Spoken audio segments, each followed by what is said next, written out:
Hello students, welcome back to organised knowledge channel. और आज की इस वीडियो में बच्चों डिस्कस करेंगे वर्कशीट नंबर 64 क्लास 10th विज्ञान की। बच्चों ये वर्कशीट है जो आपके लिए 25 नवंबर 2020 के लिए शेड्यूल की गई है। हमारा जो चैप्टर है बेटा वो कंटिन्यू है, मानव नेत्र तथा रंग बिरंगा संसार। चैप्टर 11 हमारा ये एनसीईआरटी का कंटिन्यू है। आज का हमारा टॉपिक है वायुमंडलीय अपवर्तन, कि वायुमंडल के अंदर अपवर्तन कैसे होता है। वायुमंडल अस्थिरता के कारण प्रकाश का अपवर्तन वायुमंडलीय अपवर्तन कहलाता है। तो बेटा वायुमंडल की अस्थिरता का मतलब क्या है? वायुमंडल की अस्थिरता का मतलब है कि हमारी पृथ्वी के चारों तरफ वायुमंडल है, इसमें अलग अलग जो है परतें हैं। ठीक है, आपने अलग अलग वायुमंडल की परतों के बारे में पढ़ा है, क्षोभ मंडल, समताप मंडल, तो ये सारी परतें होती हैं और इन परतों की सघनता और विरलता वो अलग अलग होती रहती है। यानी जैसे जैसे हम पृथ्वी के नज़दीक आएंगे तो क्या होगा, इनकी सघनता बढ़ती चली जाती है, क्योंकि पृथ्वी के नज़दीक बहुत ज़्यादा प्रदूषण है, धूल के कारण, मिट्टी के कारण, धुएं के कारण। तो ये इन सब के कारण वायु कैसी हो जाती है, वायु सघन हो जाती है।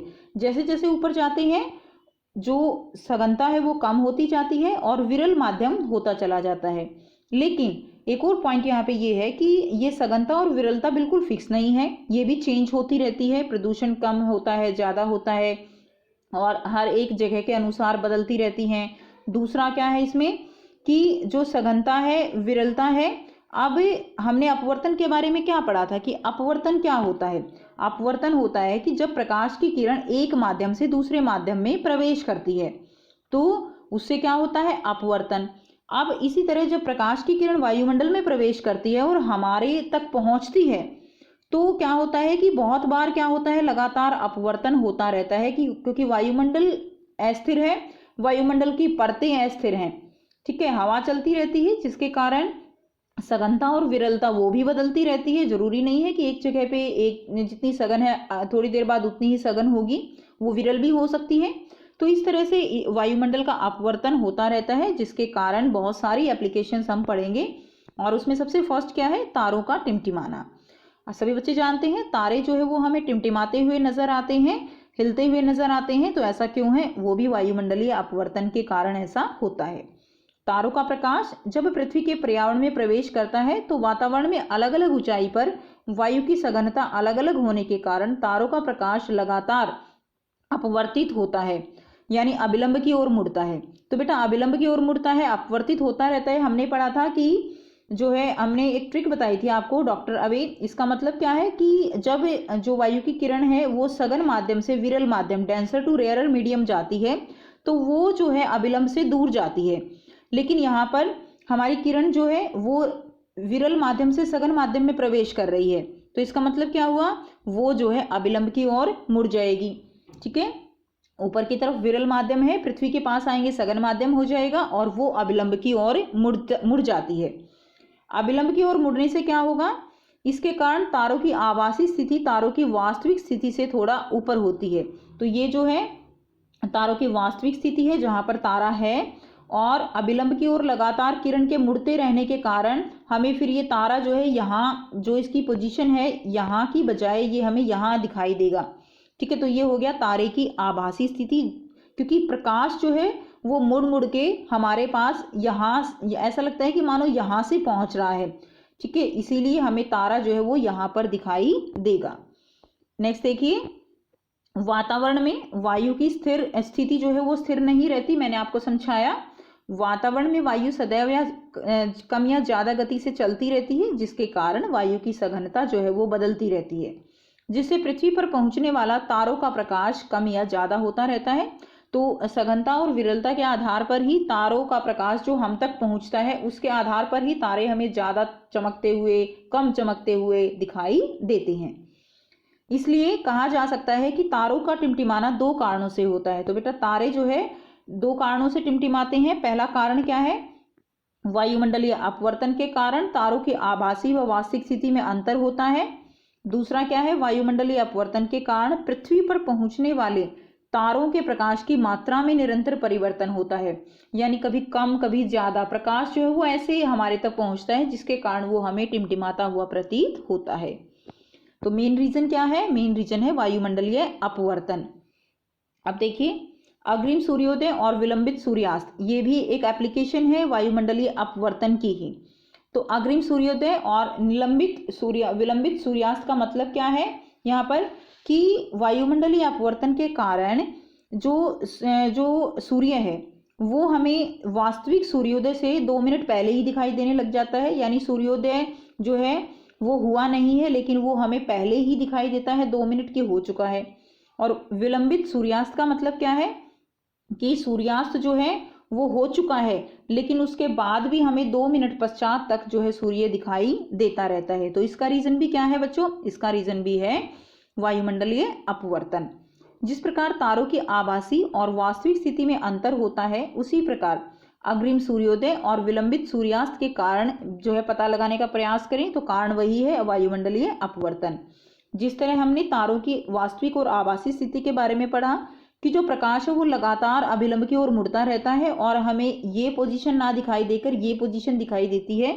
यही कारण है यहाँ पर कि सूर्योदय जो है वो देखिए सूर्य यहाँ पर है लेकिन हम यहाँ पर हैं और प्रकाश जब हमारे पास आएगा तो ये लगातार अभिलंब की ओर जो है मुड़ता रहेगा क्योंकि परतें जो है वो सघन होती चली जाती हैं और सघनता के कारण फिर क्या होता है कि जो प्रकाश है वो हमारे पास सूर्य का वो हमें यहाँ से आता हुआ प्रतीत होता है। तो हमें लगता है कि जो सूर्योदय है वो ना होने के बावजूद भी 2 मिनट पहले ही हमें वो ऊपर की तरफ दिखाई देता है।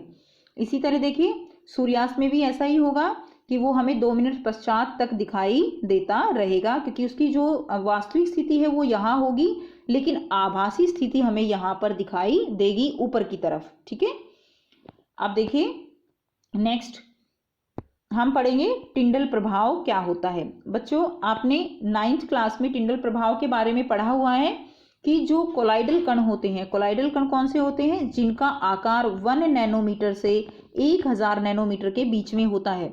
तो ये कोलाइडल कण होते हैं और ये जो कोलाइडल कण है इनकी खास विशेषता क्या है कि ये प्रकाश की जो किरणें हैं उसको प्रकीर्णन कर देते हैं यानी उसको फैला देते हैं। ठीक है, तो ये जो प्रभाव होता है प्रकाश की किरणों का फैलाना, प्रकीर्णन कर देना, ये टिंडल प्रभाव कहलाता है। अब देखिए प्रकाश का प्रकीर्णन क्या होता है यानी प्रकाश का फैलना, माध्यम में उपस्थित कोलाइड के कण द्वारा प्रकाश का फैलाव क्या कहलाता है, प्रकीर्णन कहलाता है। तो इसके टिंडल प्रभाव के उदाहरण भी आपने पढ़े होंगे, देखे होंगे कि आप अंधेरे कमरे में अगर एक छोटे से छिद्र में प्रकाश आ रहा है तो वो पूरा रास्ता आपको दिखाई देता है। वो पूरा रास्ता जो विजिबल है वो टिंडल प्रभाव के कारण, क्योंकि धूल के कण, मिट्टी के कण वो टिंडल जो है कण है जिसके कारण वो प्रकाश को ऐसे ही फैला देते हैं और वो पूरा पुंज हमें दिखाई देता है। दूसरा उदाहरण आप ले सकते हो, जो आप देख सकते हो कि जो वन होते हैं उनमें जो कैनोपी बनती है, पेड़ जो घने पेड़ होते हैं उनके अंदर से जब प्रकाश आ रहा होता है तो वो रास्ता हमें पूरा जो है क्या होता है इस तरह से विजिबल दिखाई देता है। उसके बाद देखिए आकाश का नीला रंग, तो आकाश जो है वो हमें नीला क्यों दिखाई देता है। देखिए वातावरण के ऊपरी भाग में गैस और वाष्प के सूक्ष्म कण उपस्थित होते हैं, सभी बच्चे जानते हैं। ये कण अपने छोटे आकार के कारण सूर्य के प्रकाश में से मुख्यतः नीले प्रकाश का प्रकीर्णन करते हैं। तो जो ये गैस के कण हैं, वाष्प के कण हैं, ये बहुत छोटे आकार के होते हैं जिसके कारण यानी इनका आकार जो है वो कोलाइडल होता है, कोलाइड कण होते हैं ये, और ये सूर्य के प्रकाश में से नीले प्रकाश का क्या कर देते हैं, ये जो है सूर्य के प्रकाश का प्रकीर्णन करते हैं और नीले प्रकाश का सबसे अधिक प्रकीर्णन होता है। ठीक है, और नीला रंग हम तक पहुंचेगा और इसीलिए आकाश हमें कैसा प्रतीत होता है, नीला। लास्ट वर्कशीट में बच्चों हमने पढ़ा था कि जो सूर्य का प्रकाश है यानी लाल रंग की जो तरंग दैर्घ्य है वो कैसी होती है, सबसे ज्यादा होती है। और जो प्रकीर्णन है वो किसके ऊपर आधारित होता है, वो जो है हमारी तरंग दैर्घ्य के ऊपर आधारित होता है।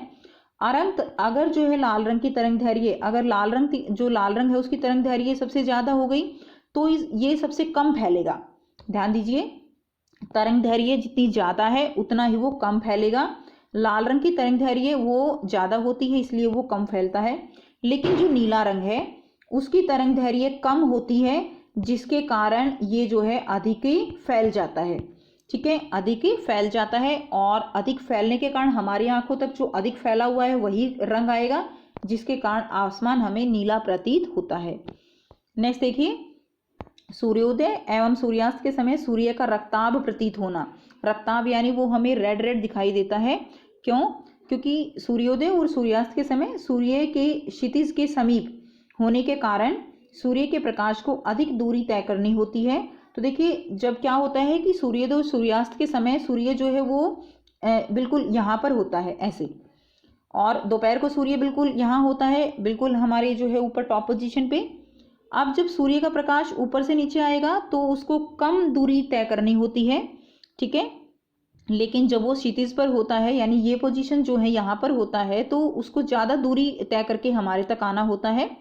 अब ज़्यादा दूरी जब तय करता है तो क्या होता है, प्रकाश का नीले रंग का प्रकीर्णन वो ज़्यादा हो जाता है, ठीक है, तो वो फैल जाएगा। और लाल रंग जो है उसका प्रकीर्णन यानी वो फैलता कम है, जिसके कारण हमारी आंखों तक फिर कौन सा प्रकाश पहुंचता है, हमारी आंखों तक लाल रंग वो जो है पहुंचता है, ठीक है, अधिक मात्रा में पहुंचता है। और दोपहर को क्या होता है, दोपहर को जो है दूरी कम होती है, तो सारी जो किरणें हैं, सारा की सारी किरणें हमारे तक पहुंचती हैं, जिसके कारण वो हमें सफ़ेद दिखाई देता है। सूर्यास्त के समय क्षितिज के समीप होने के कारण सूर्य के प्रकाश को अधिक दूरी तय करनी होती है। इस दौरान नीले प्रकाश का कुल प्रकीर्णन सबसे अधिक होता है और लाल प्रकाश ही हम तक पहुंचता है। इसके कारण सूर्य हमें रक्ताभ यानी लाल दिखाई देता है। तो ये थी बच्चों आपकी आज की वर्कशीट।